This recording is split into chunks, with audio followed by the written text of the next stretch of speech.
Welcome. Sorry. Okay. Ngayon, mayroon tayong showcase na naman. Tignan na guys, so, new figure. Customized. 2021 Godzilla. Ito yung legendary version na 2021, no? Hindi siya kagaya ng Ultima na Godzilla, okay?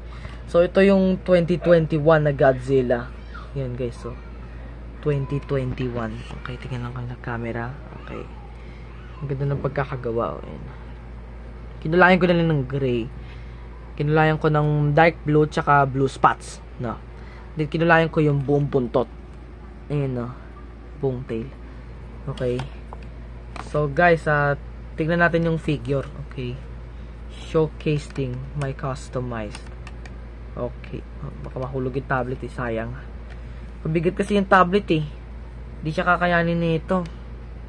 Teka. Dito ko nga ulit. So, baka kita niyo yung showcase, no? Tignan niyo yung pagkakagawa. And then, ayan, no? Ayan yung pagkakagawa ng figure na kinulayan ko. Kasi nung last day kasi kinulayan ko last month. Pili mo ilang days ko siya ginawa. 2 days ko siyang kinulayan, guys.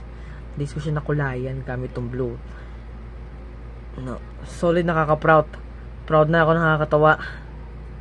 Tuwan-tawa na ako. Nakakatawa. Dahil may bago akong custom figure na Godzilla. Nakakatawa. Nakakatawa, guys. No. Ngayon, no. Yung guys, ganda. Namumove yung kanyang arms. Ayan, no. Arms. Legs. And of course, the tail.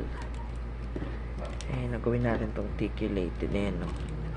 Guys, turn around or rotate. No comparison ko lang muna, guys. Ganda ng pagkakagawa.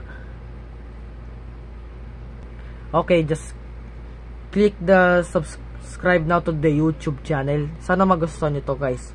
See you mga boss, paalam. See you guys, paalam na ako.